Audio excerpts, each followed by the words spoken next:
So what scares me is that we basically are not taking climate threat seriously enough. At least half the population is. And so the good news is, what excites me is there's a lot of people around the horn here that are thinking that we can both improve the climate and make money off it. I think that's the combination of why we invest in it, for both reasons. And so I think we're like-minded people around the horn, and there's more and more people that come into our camp. And it's it's incumbent upon us to invite the other folks over. You can make money at it too. That's what I said. You can both make money and do good. Yeah, sure. Hey, everyone. I'm Will Mara. I lead the litigation finance group at Certum Group. Thank you very much to Pete for inviting me. Really appreciate it. You're welcome. And nice to meet you all. Certum is an interesting company. We do litigation funding, litigation insurance, and we do a lot of IP monetization as well. A lot of it, as I talked with Pete about, with kind of a little bit of a national security angle is a piece that we're interested in. From Queens, New York, I have traveled far to Brooklyn, New York, which is where I now live. I guess keeping with the pickleball theme, if anyone has an extra ticket to the U.S. Open, I'd be delighted to go tonight. And I think in terms of what's exciting to me about the investment space is I think there's going to be a lot of ways that new technologies will be able to come in and solve problems that climate related specifically, but more generally that we never thought that there would be a solution for these that we might actually be able to solve. Over to Sean.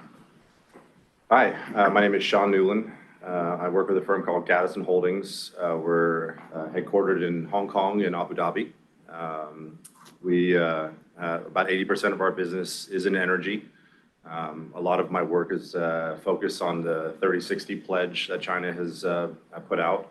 Our firm, we believe in clean tech, but then also we're working very hard on the transition away from coal to LNG. And the U.S. is the best source for that, and so that's a lot of the work that I do. So we're on hold waiting for an election to finish up to see which direction we're going with that specific source. I was born in Miami. I live in Marin County and in Upper West. And tonight I'm going to the movies with my wife. Right. Hi, Shajat here, and I play different hats, but basically now invest out of our family office called Rida Capital, R-I-D-A. I also sit on as a senior advisor to a few funds. One of them is focused on climate and on the investment committees and so forth, because I've been in private equity most of my career running different firms. We invest in... Sorry? Which firms?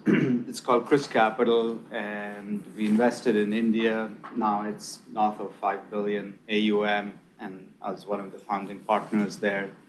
And so anyway, in terms of capital deployment, we do a lot in public markets, but also some in private markets. On the private market side, it's quite active involvement. So either if it's funds, then it's on the advisory board to help them with the governance and strategy, but also just in terms of climate, I think what is very promising is that more and more people are shifting into this space, and smart people from outside of the industry are moving into the climate space because there is opportunity. There's a lot of tailwinds. It's very, very exciting and promising, and money to be made. I think the risk is that there will be a lot of money lost, and historically, a lot of money has been lost in the climate space. So, and if you want to bring more commercial capital in, I think the biggest risk is that if you have big blow-ups, then it just scares people away. So that's my 2 bits. Excellent. My name is Lou Zamerica. I also wear a bunch of hats. So I'm the founder of a consumer or health tech company, or more like wellness tech company, focused on health span. I also have a firm called Ventures Hospitality with a business partner of mine, and we typically invest and advise in travel and hospitality startups, as well as physical assets like hotels, short-term rentals, things of that nature. I come from a long time at Booking.com, so very familiar with the Netherlands. Been there, I don't even know how many times.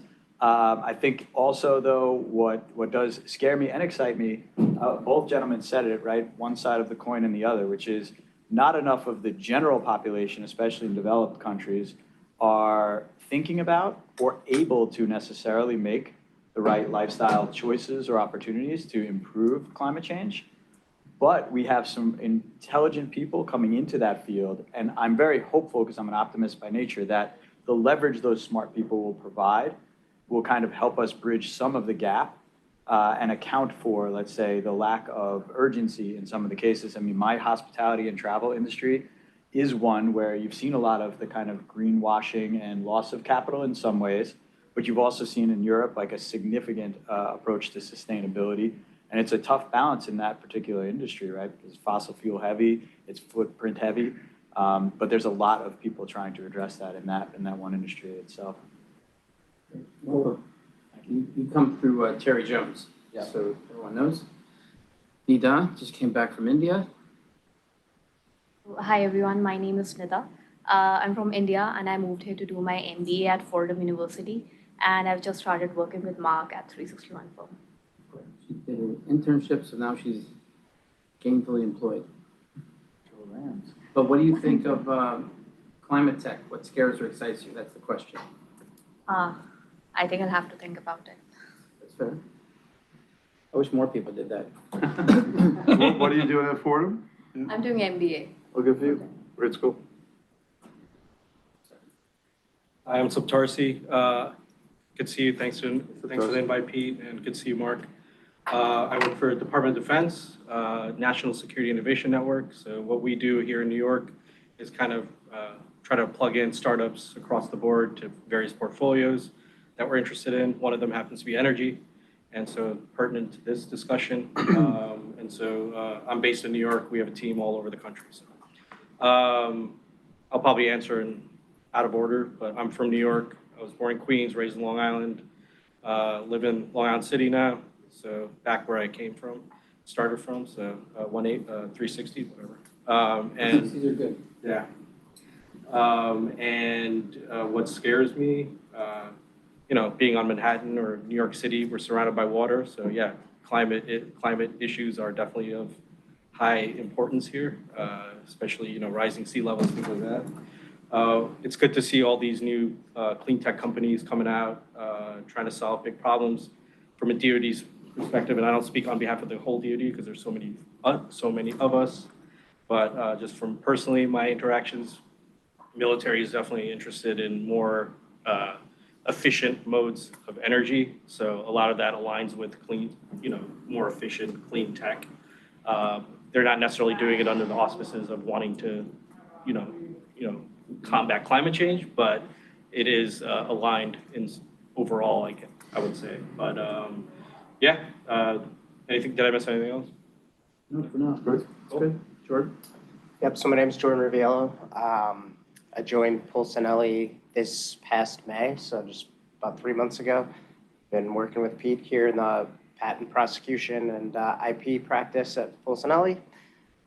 Don't have a ton of experience in the clean energy field, mainly medical devices, but I'm just always looking to connect startups to investors and here to thanks to you guys. So hello again, Pete Thurlow. For those of you in the New York office, as we look at New York City, from 1990 to 2000, I worked at Con Edison, operating power plants and what we call the electric transmission distribution system. It's where the power was 27 kV to 345 kV. So from an NG standpoint, at the time, the demand from New York City alone was probably 11,000 megawatts. That was back in 2000. With everything going on the west side and the rail yards and just the continued growth throughout the boroughs, the electric demand is probably 20,000, 25,000 megawatts, which is 1 million watts. So as you know from the data centers and all the stories you read in the paper, papers, there's just the increased need for energy is just increasing. And it's going to get even more and more important. I think I read one company bought a former nuclear power plant, and they're reviving that in one of the states, in Amazon. So I think we're going to see more for that. The hope for me is my real work is patents, innovation, being a mechanical and electrical engineer, but the last 8 years working with great people like Mark and everyone on the Zoom and around the table, and we're working with the government like Septarsi, is that you kind of see the capital going into better spaces. So going to give you. One company was, you're going to talk about the refrigeration? Yeah, exactly. Yeah, so Mark read my mind. There's one company, if you want to check out their website, doing really exciting technology in the refrigerant side called Zoetic Global.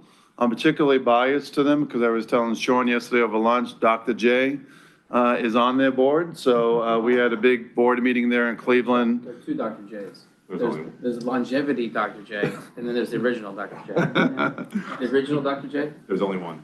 There's only one. So this refrigerant technology, they're actually working with New York City Building Incubator. And many of you may know some of the biggest sources of CO2 emissions is from the buildings.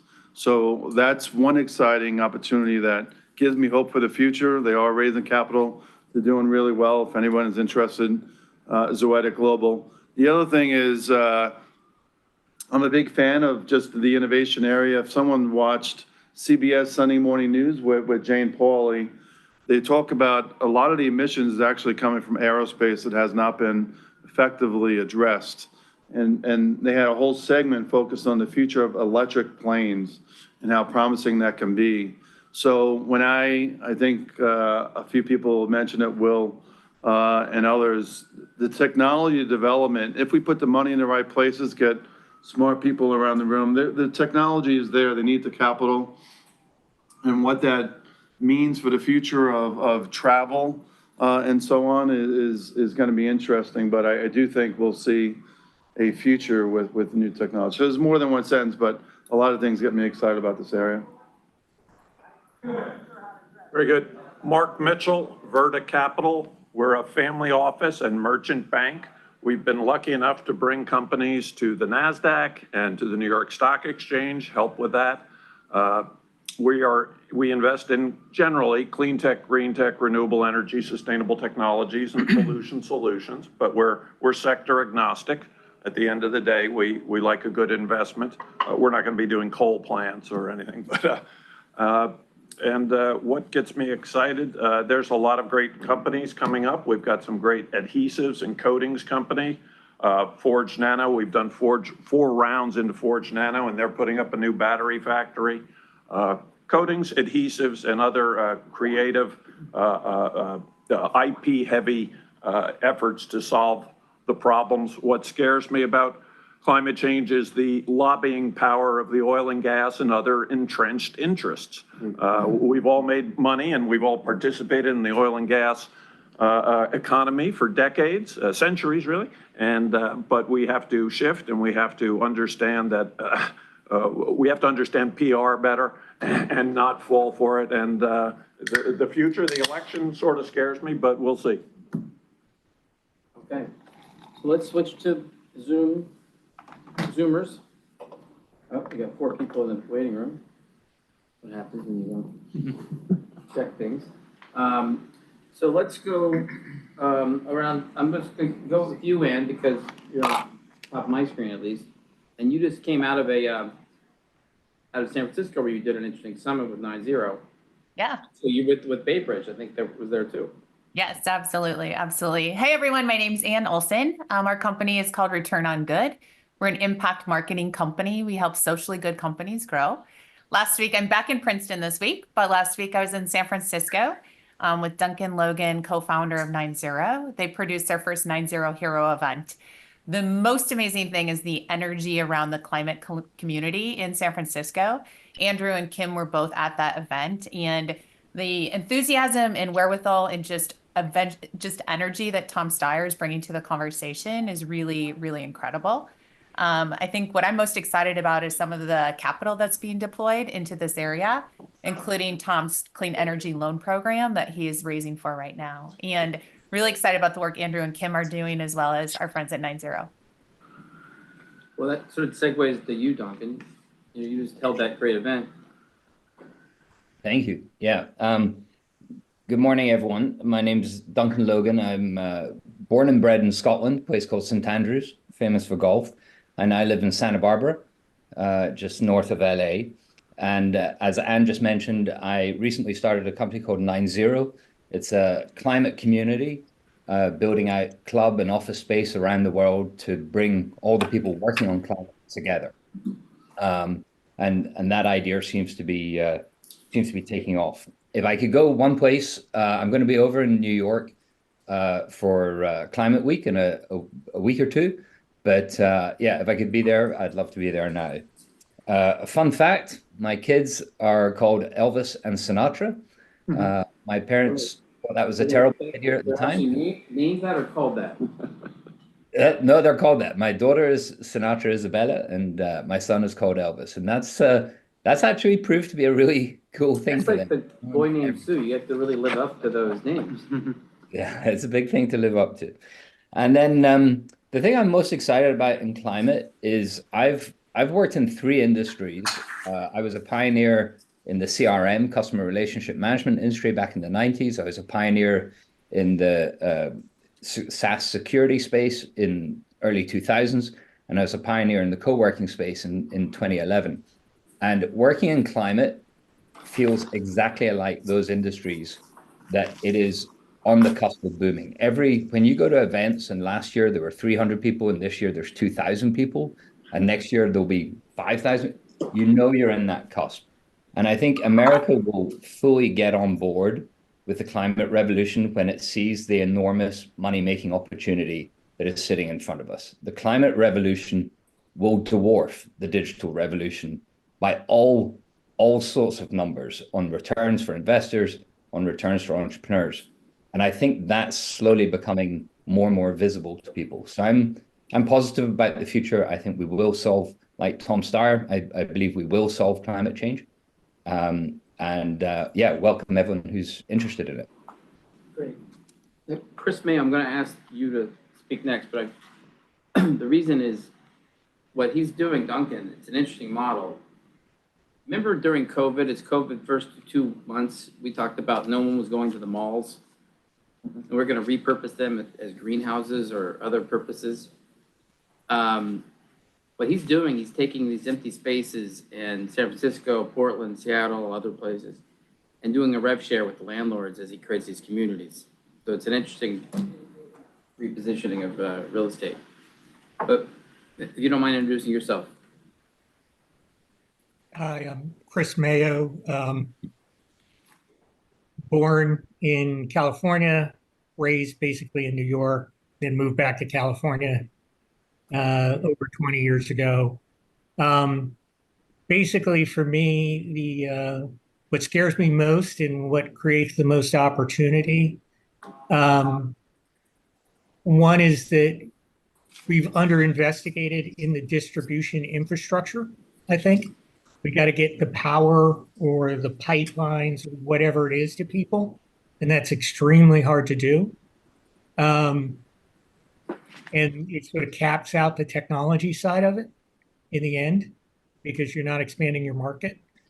Number 2 is that it follows into that is that one of the big misses I think we've seen are that agriculture is one of the biggest incremental increases in carbon footprints, and that really hasn't been addressed.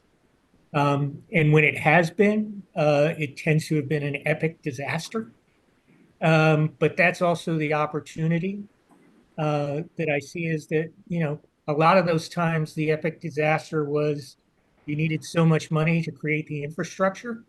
And if you can go back in and sort of restart or reposition those businesses, it's the second or the third owner who actually makes money. And that's kind of the business I'm in. Excellent. Thanks for sharing. George, you just arrived. You'll hear how people are just introducing themselves and what they do. And I'll let you take a few moments. How about Zarin?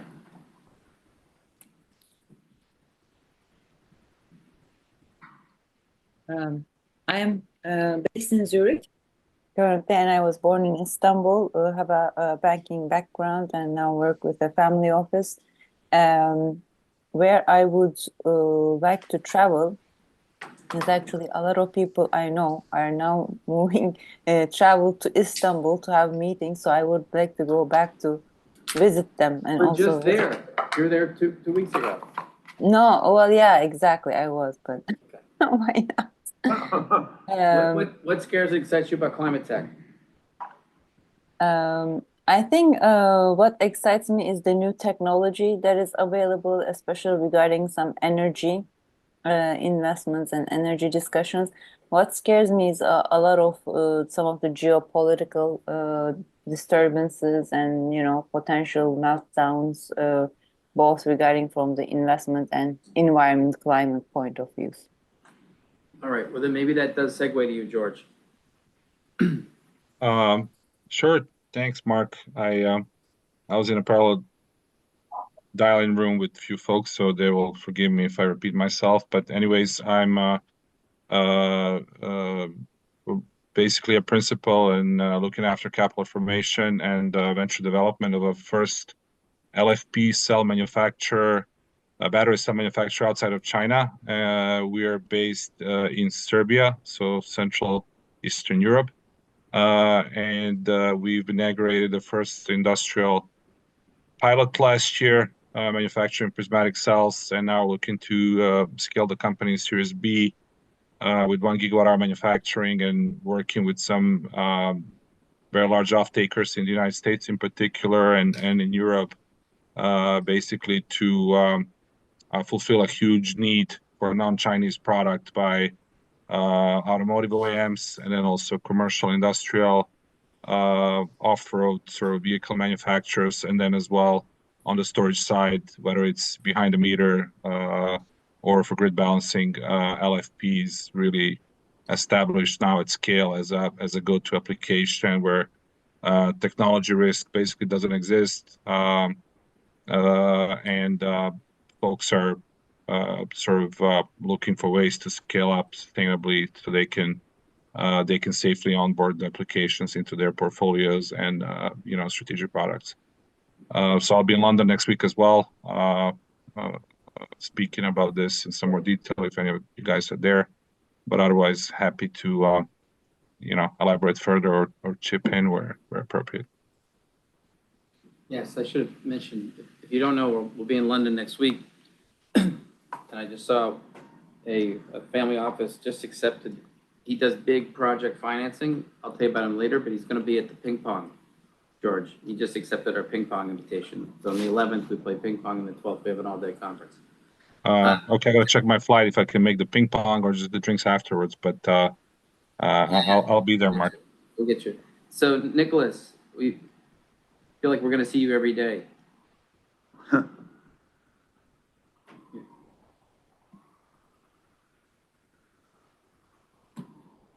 Introduce yourself. So are you talking to me? Yes. Hi. Nicholas. Sorry. I thought there was another Nicholas. No. Right. So I'm Nicholas DeSantis. I'm a technology founder. I've started a few companies, exited from 2 of them in the last 10 years. I run a consulting group called Mega Visionary. We help corporations work on their vision, 10, 20-year vision, so they can make a strategy that actually makes sense. I also run a think tank called Gold Mercury International, established in 1961. We work on global governance. So we work with a lot of governments on events, forums about the future of different industries and challenges. Nicholas, you have former heads of state on your board. Who are they? Yes. So I have former heads of state and I have former heads of international organizations. We have So we had Álvaro Uribe, who was the former president of Colombia. We have the former president of the European Parliament. We have the former president of Bulgaria. We have the former president of Kyrgyzstan. We have, as you know, Todd Rupert, one of our contacts, By the way, and professors. we have the president of Ghana coming to our London event. Oh, that's brilliant. And we have the ex-president of Armenia, of course, Armen. Yes, I know Armen. Yes, this is great. And what scares and excites you about climate tech? About climate tech, my biggest concern is that the solutions we find are actually sustainable. As you know, there's a lot of discussions about batteries and the ability for us to recycle those batteries. There's many companies have already been founded to become battery recyclers, but they're not doing so well because there's not enough to recycle. So maybe they were too soon to market. But what scares me is that the actual solutions we create are not that sustainable. So we need to really consider sustainability of those solutions being across the board, and that they don't create other externalities. I'm on the board of a NASDAQ company, so we're very aware of our commitments to decarbonization. We're spending millions on decarbonization. We have to convince our shareholders that we have to do it no matter what, because some of them believe that sometimes you could delay things, but the more you delay and the harder it becomes to decarbonize as your assets and footprint are becoming obsolete. It's harder to decarbonize. So we're very active on that front. So let's pause there, but I do want to talk to you every day. So keep coming to this Zoom, if you don't mind. Thank you, Mark. I feel great. Thank you. See you in London here as well. Make me feel amazing. Absolutely. So Mike Wachaki, I met you 55 minutes ago through Terry Jones again, and what you're doing also in the transport intermodal innovation space has a big impact on as well. And maybe Andrew's fund could take a look at you. Right. Can you guys hear me? Yeah. I'm here with Tim Brankins listening in. He's our VP of comms and new business. I spent 30 plus years in marketing, first traditional, then digital. I was a partner in a firm. We sold, and I became a high net worth individual. I decided to invest my money in this new technology. It's basically overhead container shuttling, shipping containers. The elevator pitch is we do with a 60,000 pound box what Amazon warehouse does with a 60-pound box. We robotically lift it up, shuttle it, and set it back down. We've been doing this for 8 years. We're global. The idea, of course, is ports are growing, but they're landlocked. And the only way they can expand is to have support operations around them. And while every city wants more business in their port, they don't want more short-haul trucks. So we replace short-haul trucks, not long-haul trucks. We're a 1 to 5 mile solution, connecting a port to a intermodal yard, a port to a rail yard, a port to a long-haul trucking yard. It was invented in the U.S. Please. We're going to keep it moving, but just one of your first installations is going to be in Saudi. And we're working very heavily with Saudi. We had our first installation in China. Then the whole Trump-Xi thing came to boot, and we had a geopolitical split. Our investors wanted to back out of the market. So we had our first prototype there, but now we're developing our second prototype in Saudi Arabia. I'm going back there in a week. I'll be there for a month. We're working across the board. I get to travel to all the best cities because all the ports are in the best cities in the world. So my travel is wonderful. Saudi Arabia, if you haven't been there, is a much nicer country than anyone gives it credit for. Before that, I spent a lot of time in the Emirates.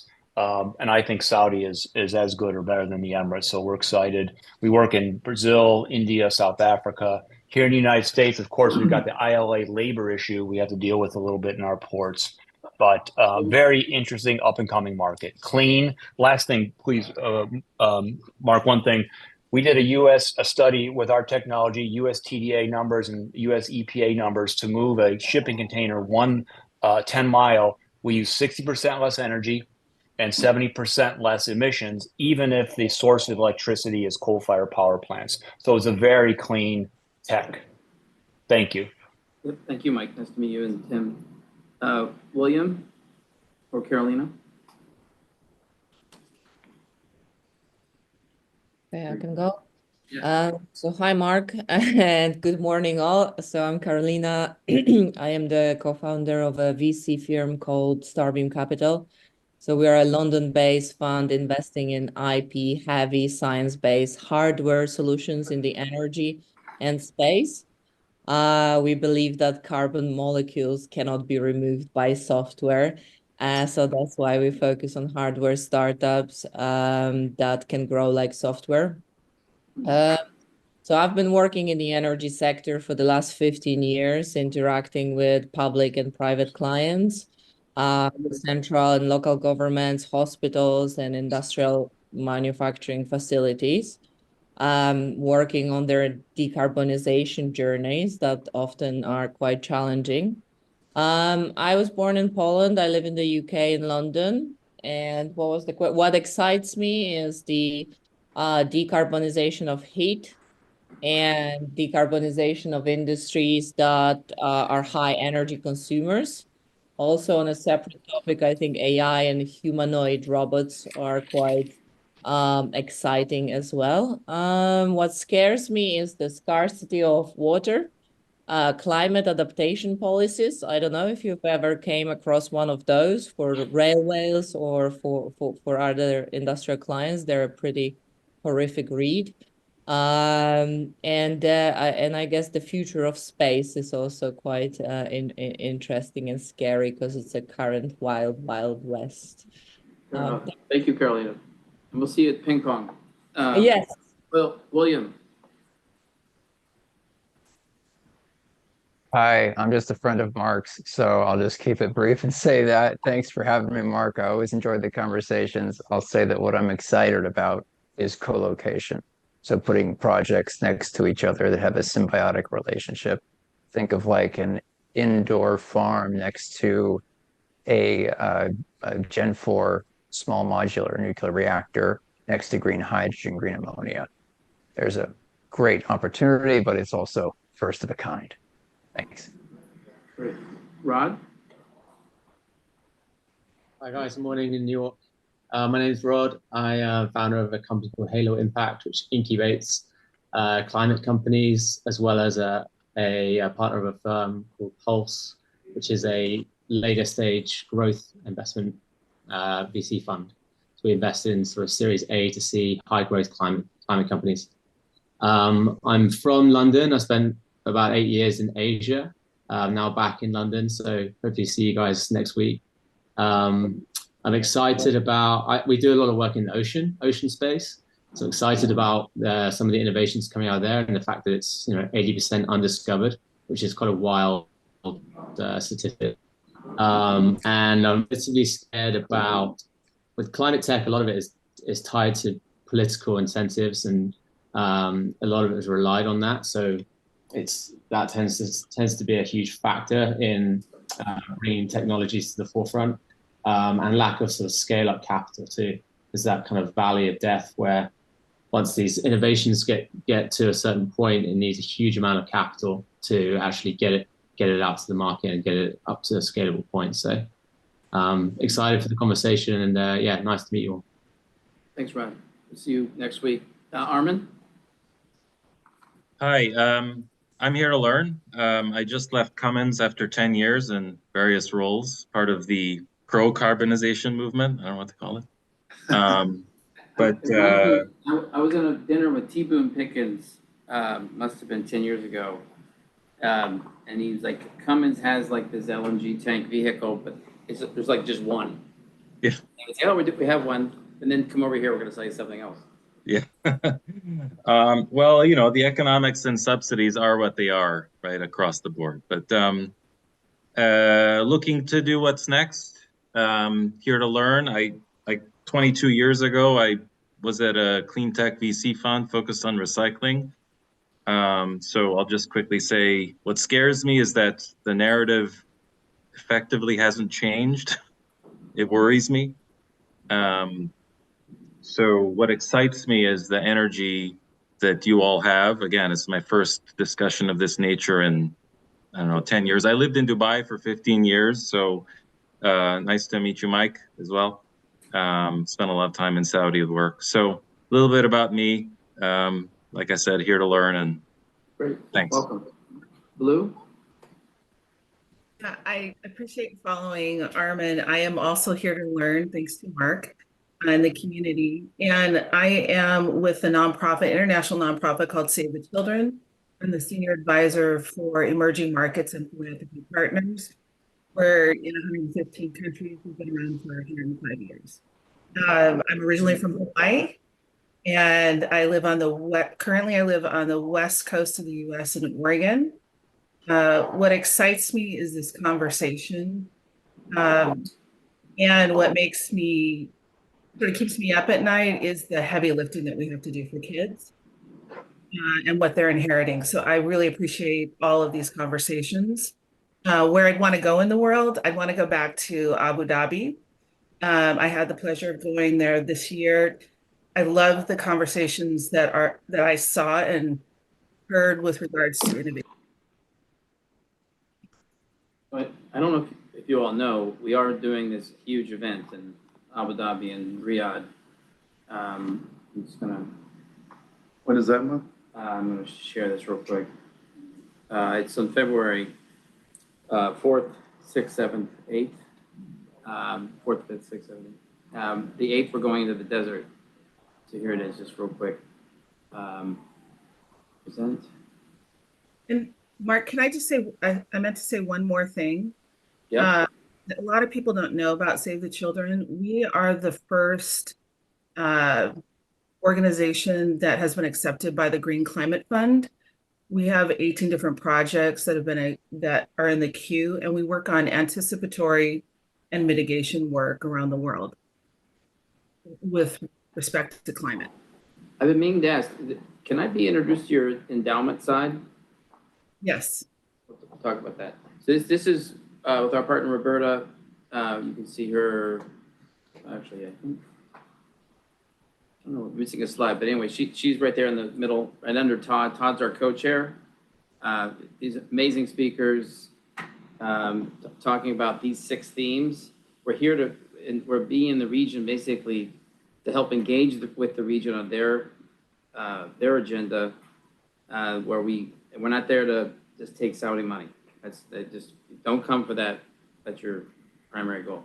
Come with a 360 teaching mentality, and then we will have the second day will be a series of agri-tech. Well, you got to catch up. I know you've been in Europe for 6 weeks, but this is really hitting. We're killing this. We're adding fintech as another roundtable, but it's a great event that has come together, and that'll take us to Africa the next year. I think we've had everybody speak except before our friends at Baybridge speak, but Sridhar, and Srikar, who's both coming to London. So you can speak right to here. All right. You were not supposed to come. We spoke like 20. Yeah, I realized it was, my office is in the same building, so I said, okay. Like karma, right? That's no excuse then, right? Okay. No, exactly. Hi, good afternoon, everyone. Slater Chityala. So wear a few different hats. We run a venture firm and family office. We invest in businesses, so we do public markets, real estate, but in terms of active, most active with handful of private companies, founders that we've known for a long time, 5-6 years. Right now, we're building a next generation payments business. It's out of India. So voice-based authentication has broad applications globally. And other business is a data and analytics business, so helping get better access to data for all types of business decisions. What about climate tech? In climate tech is actually, that's actually climate tech. Actually, I have a background in renewables as well, so I have played in that industry earlier. So we've invested on the private side there. What's actually exciting is what we can do now in space and the applications of being able to test things there. That was something I had no idea about the opportunity until actually this year. So the ability to test things in space. Excellent. Welcome. Hey, Mark, Hope just showed up too. And so- Hope, yep.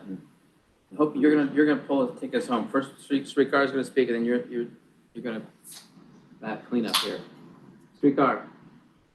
Yeah, thanks, Mark. Hey, everyone. I'm Srikar, also here to learn, so thanks, Mark. I'm a co-founder of Impact Labs, which is a new philanthropy platform that enables donors to give to social causes they're passionate about and track their impact with real-world data. So we work directly with grassroots 501c3s to analyze their outcomes and use that data to create impact funds for donors.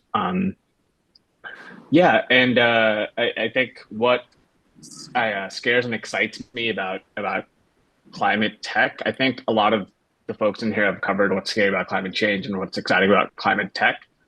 But I think from a philanthropy angle, what's exciting is that in the charitable giving space, which is as a percentage of GDP, fundraising has been pretty stagnant for like 50 years. Climate philanthropy is actually growing at pretty significant rates over the last few years, and that's obviously needed. So that's exciting. What's scary is that some of that fundraising and funding is distributed in strange ways. I think a lot of the regions that generate a lot of the fundraising are disproportionately small in terms of emissions versus regions that are creating a lot more emissions or not receiving as much of that funding. So I think that's a problem that is scary, but also exciting in the role of philanthropy to solve. I'll be at London next week, so excited to meet a lot of you there. Originally born in Hyderabad, grew up in Hyderabad, India, and grew up in the San Francisco Bay Area, and currently live in Chicago. Perfect. Srikar, we're going to switch over to Hope, but I hope I put this on the screen because next Tuesday we talk about dual use and geopolitics, which is sort of your bailiwick. You want to introduce yourself? Sure. Hope Weinstein. I'm with DARPA, which is the Defense Advanced Research Project Agency. We receive about $4 billion in annual funding from the Department of Defense, which is where we sit. And I particularly am within commercial strategy. So we're seeking to commercialize the top technologies developed by DARPA as well as the Department of Defense for both civilian and defense purposes. We work a lot with climate tech, clean tech, and we also partner with the Department of Energy for different areas, especially quantum. So also excited to learn and see sort of what this group has to share. And then I guess something I'm excited for in the climate tech industry, I think that there's been a shift within the Department of Defense in the last probably 2 to 3 years where they believe that climate security is part of national security, and as part of that, developing new climate innovations, especially within New York, Silicon Valley, and the rest of the US is also part of economic security. So we've seen a really interesting shift in where funding is being allocated and what the DoD is interested in. Excellent. All right. So last but not least, I guess Andrew and Joe. Yeah. Hey, Mark. How are you? Good to see everybody. Some familiar faces in the audience in New York. Sorry I couldn't be there. It would be good to catch up in person. So for background, my name is Andrew Karsh. I'm a co-founder and general partner of Bay Bridge Ventures. We're an early to mid-stage climate tech focused venture capital firm. Before launching Bay Bridge, I was at CalPERS for 10 years where I ran all their direct alternative investments, and prior to that, a dozen years at Credit Suisse in New York and London, where I also ran institutional funds for their clients, as well as in investment banking, over managing and dealing with energy and technology companies globally. So in terms of all the rest of the background, born and raised in New Jersey, lived in Short Hills. I was gonna say, yeah, that's my hometown. Yeah, lived in Short Hills, was born in Bergen County, actually, lived there for 2 years. We're in Bergen County, Andrew. I live in Ridgewood. Yeah, I lived in Ridgewood until I was 2. So there you go. Any other cities in New Jersey? No, I think that's about it. We could play the what exit are you next time. In terms of things that I'm, worried about, clearly if you own a home in the Hamptons, Miami, Tahoe, or any other exciting location, just looking at what the house insurance costs are doing the last few years is an indication that we're not moving fast enough with a lot of these challenges. So I think, that's a major issue. Clearly AI and energy consumption are a major issue. We actually just hosted 2 events in the Bay Area the last 2 months focused on climate tech and AI. We've had 100 people at each one of these events. And so if anybody's in the Bay Area, let me know. I'm happy to, invite you to the next event. I think it'll be in October. We've had some great speakers. The last one, we had somebody from Google X. The first event, I brought in the former chief investment officer of CalPERS and an AI executive. So, it's clearly a topic that is important, in many ways, and we could talk about it in a bit, but, the interplay between AI and climate technology is real. Hence, some of the comments before about people, reinstating nuclear power plants to power ChatGPT and things like that. I mean, I think, you can't have one without the other is reality. And hopefully they're both supporting the ongoing progress of AI, but through, advanced climate technology and vice versa, AI accelerating climate technologies in ways that, I can talk about in a few minutes. You want Joe to? Yeah, Joe, you want to introduce yourself? Sure. Yeah, I can briefly share my background. So, Joe Blair, originally from Connecticut, and I've spent my entire career in climate. Originally, I was an engineer. I did my bachelor's and master's in engineering at Lehigh. My master's thesis was around controlling plasma in a nuclear fusion reactor.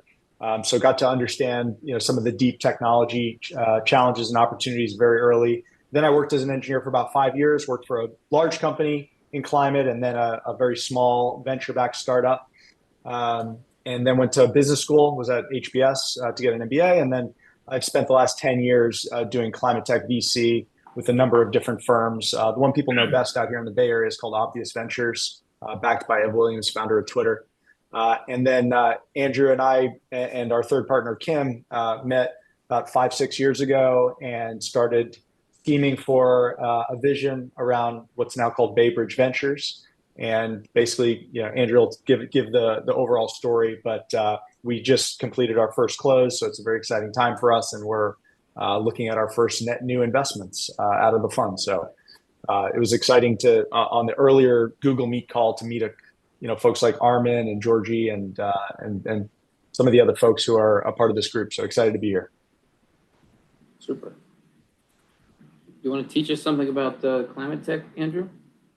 Yeah, sure, I'd love to. So, I don't have a ton of slides just because I think it's easier to have a conversation, but, I will share one or two.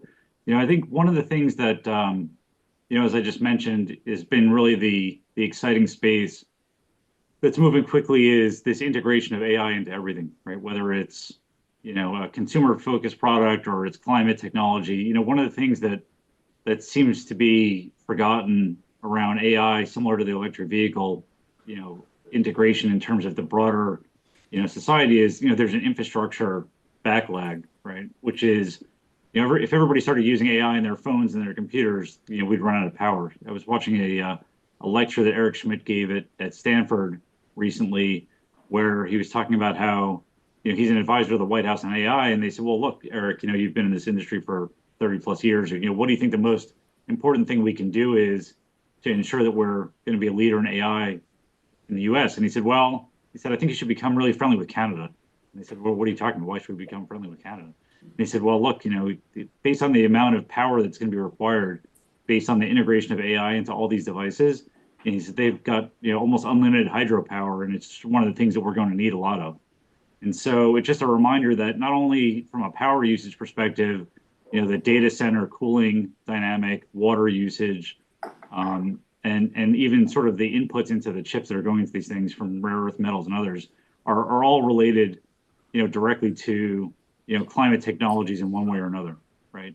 And so when we think about the opportunity set, it's really about, for us, and again, I'm sure there's, it sounds like there's lots of people that still have some PTSD from Climate 1.0 10 years ago, and, some of the conversations that were had and not really fulfilled. For us, it's really about how do we think about, the opportunity set in the climate technology space that's actually going to be a viable business model first and foremost, right? I think there's a lot of moonshots and there's a lot of 20-year opportunities, and we've got two of the investment committee members at Breakthrough Energy Ventures who are investors in our firm. And I think the challenge we all realize is you can have a 20-year moonshot, but at the end of the day, you still need technologies that are actually moving the needle now. And so that's really where we're focused, right? It's kind of the early to mid stage opportunity sets where, as we realize, as companies are generating revenue now, that means they're already reducing climate risk and already reducing carbon emissions, and will allow us to get to hopefully the 20-year projects that are being funded by Bill Gates and others. And so I think it's one of these unique opportunities and timeframes where not only is it a need globally, as we've seen, and anybody who's been outside the U.S. realizes that the whole ESG and climate change and political dynamics that we hear in the U.S. is really a U.S. problem, right? I mean, outside the U.S., there's been hundreds of billions of dollars being put into this space. If you look at the economy in China, it's really being driven by the green technology revolution. If you look at South Korea, they passed a climate technology bill, $300 billion, pushing towards sustainability. If you look at the EU, they're already having multi-billion-dollar fines and mandates for manufacturers. And so for us, we really kind of think about this as the beginning of kind of a 20-year revolution in the technology space, the same way software 20 years ago kind of felt like a small thing that was used by businesses, and now it's integrated into the broader society. Really the technology opportunity is huge. And what we've been seeing is, the transition from many people who are experts in their respective industry, as we could see around the table, into the climate space has been really kind of hard and fast over the last 5 years. And it's one of these things where when you see that kind of opportunity set, it continues to create this long-term trajectory. Even from and I'll share a slide now, even from an investment perspective, this is really, this is the way we look at the climate opportunity, right? Which is, when you look at the broader venture market, we all know it's had a rough couple of years, right? Where we see climate tech in particular is, significant tailwinds globally. Even if we have a change of administration at the next election, there have been so many climate-related jobs created and capital deployed in traditional red states that we don't see a pullback, as there may be concern in terms of climate-related advancements. And what that's led to is a continual opportunity set that even, we've invested in 4 warehouse deals over the last year and a half, and 2 already have formal markups. The third is 11 times the revenue, and the fourth has tripled the revenue in the last year and a half, which is a testament to investing wisely in the climate tech space. Not only has tailwinds from, the global commitments, either voluntary by Amazon and Apple or involuntary and mandated by organizations like BMW and Mercedes, but it's really about, the technologies that are getting integrated into these sustainable supply chains globally, right? I mean, the goal 20 years from now is that people aren't saying I've got a sustainable supply chain, they're just saying I have a supply chain that happens to be, 30 to 70% more fuel efficient. And so, even in the fundraising side, even though there's been an uptick in fundraising and capital deployment in the space, we're really not at the point where A, we need to be, and B, where we see this evolving in the long term. And so, from a technology standpoint, again, just tell you some of the themes that we focus on that we think are important. When we talk about climate tech, it's kind of, each meeting I go into, it's the first 10 minutes explaining how all climate tech investments are the same, right? Because, everybody's been pitched 100 times by different climate firms that may not have investment experience, or they may not have any expertise in this space. But for us, it's really about, climate technology is an overarching umbrella, and underneath it are all these different technology verticals, right? Whether it's AI and sensors, robotics, computation, synthetic biology, energy storage, and others, and including software, right? I mean, it's really about how do we invest into companies that are kind of really moving the needle in this space, but without the potential overhang of a high CapEx opportunity set. And so, when we look at all these together, this is a massive opportunity. There's different ways to approach it. when you look at the broader space overall, we're looking at, tremendous opportunities, in the shipping industry, in the artificial intelligence industry, in the kind of broader energy industry. And so, all the themes that we were talking about earlier, all apply directly to climate technology companies, right? It's not all about solar panels and wind farms, and it's not all high capex infrastructure. All those are strategies that are often people are talking about. So, I think, happy to answer any questions, but that's kind of our overall view, right? Is that this is a massive, once in a generation opportunity to invest into companies that are really not only moving the needle, but also, getting integrated into the sustainable supply chain to the point where they can't be removed. And, it's not all about sustainable sneakers and, solar panels like it was 10 years ago, but it's really about, finding the right businesses that, would in and of themselves be a huge opportunity and fit within the return profiles that we're targeting, but in a way that really eliminates a lot of the risks that we saw 10 years ago, right? And I think that's one of the unique opportunities, right? Is trying to avoid some of the science projects from 10 years ago and investing into companies that already have proven business models, scalable strategies, and broader, B2B type business models where they have long-term customers that are really going to be generating, opportunities where they're market leaders in the space. So it's kind of, from our perspective, and, having been an investor for almost 30 years, I see this as a once in a lifetime opportunity. And I think, the neat thing is, again, thinking about the people around the room, as I said to one of my friends a couple of weeks ago, I said, look, all the people that I was working with in investment banking 20 years ago, they're now, over 40 or pushing 50. Half of them are in climate and half of them are in crypto. And the climate people are a lot happier than the crypto people, or at least they were when Bitcoin was at 30,000, not 60,000. So, I think the neat thing is the fact that we're all sitting around the table talking about this topic is a testament to the fact that A, it's important, B, it's a huge opportunity, and C, that there's a lot of potential profits to be made, with the right investment strategies and the right geographies and the right business models. A question, Andrew, it's Pete Thurlow.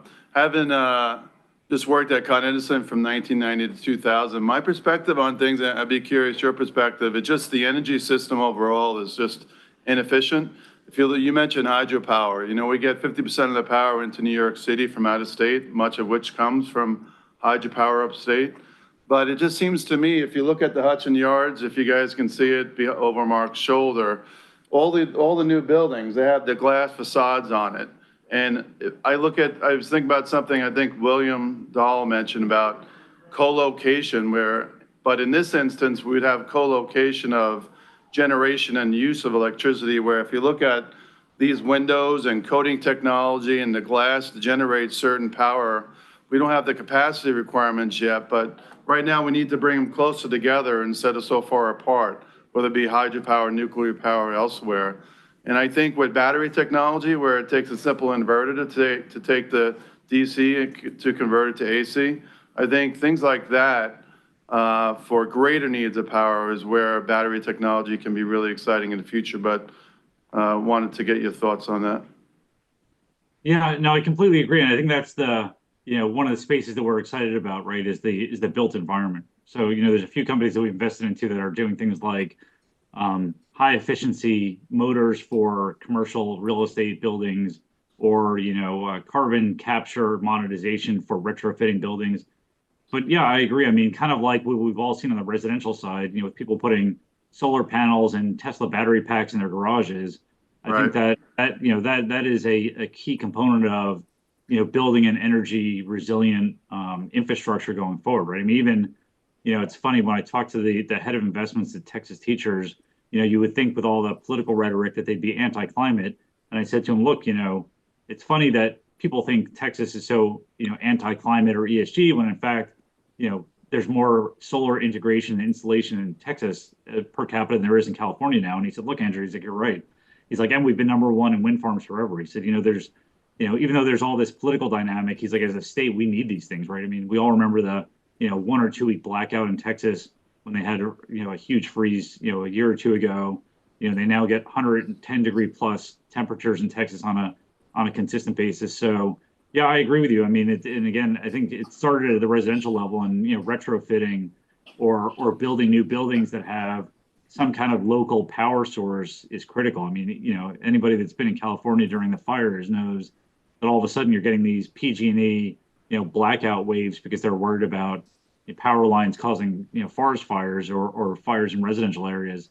And it is critical, right? I think that's going to be, one of the core components going forward, right, is, integration of battery storage, sustainable energy production, and/or, local resources that, we're not relying on, long distance power generation, in the ways that we have been in the past, because otherwise, the same way, every kind of dystopian future movie about, people fighting over water, we're all going to be, fighting over power at some point, right? I mean, if everybody's, iPhone has an AI-based chip in it that's, eating 3 times more power than the current chips, we're all going to be a lot more, battery anxious in terms of what's going on there, but much less having the ability to charge everything all at once is going to be, even harder, right? I mean, think about if JP Morgan's new building, everybody's running an AI-based computer. Think about the power utilization that's going to be required. You think about Google and Apple, and Amazon, who all committed to reducing their carbon footprint. Now with AI, they've actually increased it 3 times.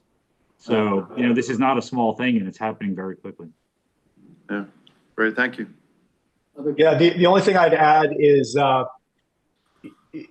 would say we're seeing massive opportunities to make existing CapEx more efficient, right? So it's not always just about let's develop a new energy generation technology. It's about what we found is that there are massive opportunities to increase the efficiency and the performance of existing capital, which provides a much more capital efficient approach to building companies. So one company in the maritime space that we've invested in is leveraging sensors and AI to make existing engine rooms, these large, massive engines that power these huge vessels, more efficient.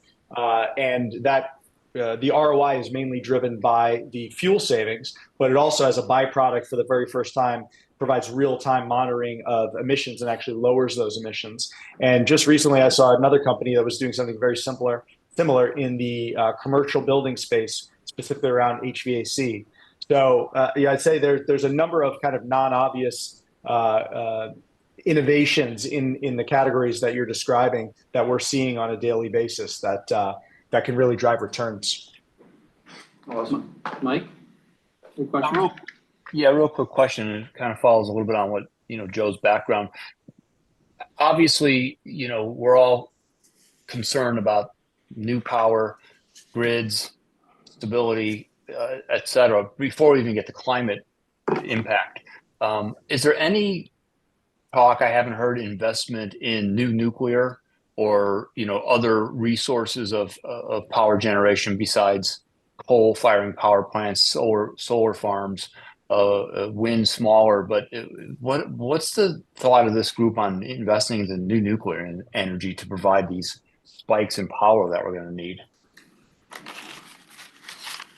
Sure. I'd love to hear the opinions from other folks around the table, but just my background briefly, being in fusion is, I think fusion has a ton of potential. The most well-funded, I think most most promising company in the space is called Commonwealth Fusion. It's based in the Boston area. It was spun out of MIT. I'm actually friends with the founders and some of their investors at Breakthrough Energy Ventures, who are investors in our firm. And there's huge potential there, especially for baseload power. I think nuclear fission technology, so more traditional nuclear, is also an excellent solution as long as you can mitigate the environmental concerns. But I think the biggest barriers there are more around regulatory.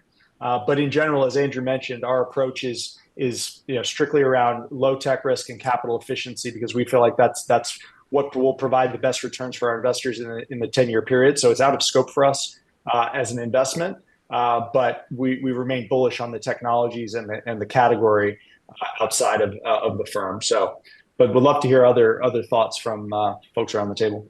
Yeah, Mike, this is Pete Thurlow. So I worked at Indian Point Nuclear Power Plant for a bit of time years ago, and I'm sure Joe knows a lot more and many others, but the Gates Foundation put a lot of money into it, and we've had other investor meetings with Mark and others that have talked about people that are really in the know on the nuclear plants, where There's a lot of excitement about it and not the waste concerns that some of these older plants have. Some of you that may be old enough to remember the discussions about putting the waste in, I think it's YUCA, Yucca plant, mountain and somewhere in Nevada, yeah. So, now they've made a decision to keep that waste at the plants themselves and the cooling towers. So I think there is a lot of excitement about that, Mike, and probably worthy of a future discussion. China just stood up a Gen 3 nuclear power plant. It uses, I won't get into it too much. It's like a pebble-based reactors, and it's supposedly completely meltdown proof. The facility can lose all of its power, the cooling systems can go down, these self-cool, and it's meltdown proof. So there's a lot of innovation coming out of nuclear. I think they're doing dozens of those. I think that's China, the one worked, and now they're plan of okay, it worked. Let's go. One worked. Let's do 100. Yep. Can you introduce yourself? Hi. By the way, I'm Chris Wood. Sorry, I was late. My one sentence is I am now working on projects to develop, invest in, and acquire businesses that create healthier people and a healthier planet. And just in case anyone cares, if I could go anywhere, I'd go to Sao Paulo, Brazil, to watch the Eagles kick the Packers' ass on Friday. Go Birds! And then also, you're the last one to introduce. Sorry I was late. Also, James Nazarov, and what are we supposed to say? Where you're born, where you live? I was born in Brooklyn, and I live in Brooklyn. And what scares and excites you about climate tech today? Well, I want to learn more about it, so I came here to see what opportunities are available, and I think about food and water shortages. So I want to see if I could do more than just buy those buckets that last about 10 years. And you're from the next gen family office. Yes. Probably. So everybody knows you are. Yeah. And you like the art world. I love the art world. After this, I'm going to an art fair. If anyone wants to come by. There's a lot happening in art in New York next 3-4 days, right? Yeah, it's a big week. Our firm is involved in that nuclear project. Oh, is it? Yeah. That's really cool. How so? I'll leave that to the expert side, but our chairman is part of what's called the Fusion Guild, which advises their president. And just kind of listening to some of the comments, I think the one thing that scares me is finger pointing. And I think that it pushes people further away on these common solutions that, I grew up in Atlanta, poor Southerner. And I would say that most people I know are very concerned about their soil and their children. But living in Marin County for the past 20 years, most people in Marin wouldn't guess that. But I think finger pointing is, despite the politics, to me, the biggest concern I have in all of this. Because the more we're working together, a lot of smart people all over the world. Geopolitical stuff, right? Makes it all difficult. And finger pointing across borders. Borders, political, it has no place in this, in my opinion. Any other questions, comments? I think we're still gonna do this, Andrew, let you guys talk to investors about what you do. We also want to do that separately. But other comments and questions here?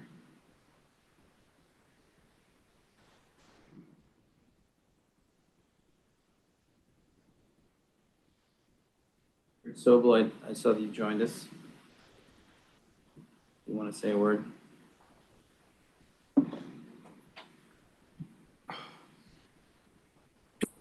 Mark. Where are you? Hi, everybody. Sorry to be, not on video, but I'm trying to get something out the door. But it's an exciting conversation, and I'm glad to see Andrew back. And congratulations. And hopefully, I'll be able to be in person next week.